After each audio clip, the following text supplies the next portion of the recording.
सोचो, बस कुछ लाइंस ऑफ कोड लिखो और रियलिस्टिक इमेजेस जनरेट करो, इंसानों जैसा टेक्स्ट या फिर म्यूजिक भी। यह है जनरेटिव मॉडल्स की पावर और आज हम इसे आपके जैसे डेवलपर्स के लिए सिंप्लीफाई करेंगे। जनरेटिव मॉडल्स ऐसे एआई सिस्टम्स हैं जो सिर्फ डेटा एनालाइज नहीं करते, वो क्रिएट करते हैं। टेक्स्ट के लिए जीपीटी से लेकर इमेजेस के लिए स्टेबल डिफ्यूजन तक, ये मॉडल्स इंडस्ट्रीज में रेवोल्यूशन ला रहे हैं। लेकिन ये काम कैसे करते हैं? मूल रूप से generative models massive data set से पैटर्न्स सीखते हैं। ये एक प्रोबेबिलिटी डिस्ट्रीब्यूशन बनाते हैं और न्यू डेटा जनरेट करते हैं जो रियल वर्ल्ड सैंपल्स जैसा होता है।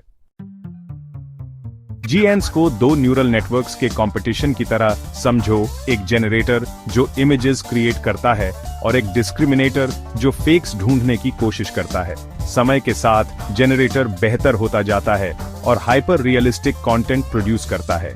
VAEs एक अलग अप्रोच लेते हैं। ये डेटा को एक कंप्रेस्ड फॉर्मेट में एनकोड करते हैं, फिर उसे रिकंस्ट्रक्ट करते हैं जिससे जनरेटेड कंटेंट में स्मूथ वेरिएशंस आती हैं।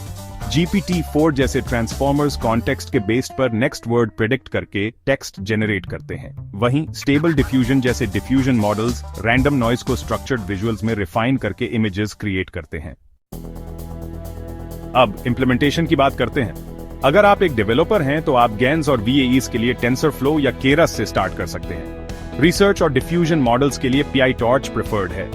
Hugging face transformers plug and play generative models offer करते हैं और AI जनरेटेड इमेजेस के लिए आप स्टेबल डिफ्यूजन और DLLE APIs यूज कर सकते हैं। चलो एक जनरेटिव मॉडल ट्रेन करने के लिए एक सिंपल वर्कफ्लो आउटलाइन करते हैं। सबसे पहले डेटा कलेक्ट करो, एक डेटा सेट चूज करो, ये इमेजेस, टेक्स्ट या म्यूजिक हो सकता है। उसके बाद एक मॉडल सिलेक्ट करो, चाहे वो GN, VAE या ट्रांसफॉर्मर हो।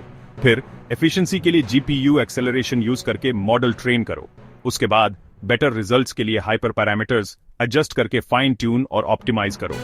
अंत में अपने मॉडल को डिप्लॉय करो, इसे APIs के थ्रू सर्व करो या इसे एप्लीकेशंस में इंटीग्रेट करो। जनरेटिव मॉडल्स पहले से ही इंडस्ट्रीज को शेप दे रहे हैं।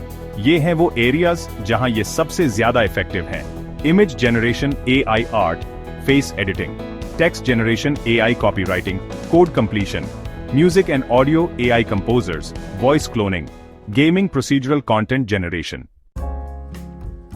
एक्साइटिंग होने के साथ साथ जनरेटिव AI के साथ चैलेंजेस भी हैं। Bias and misinformation AI data से बायसेस इनहेरिट कर सकता है।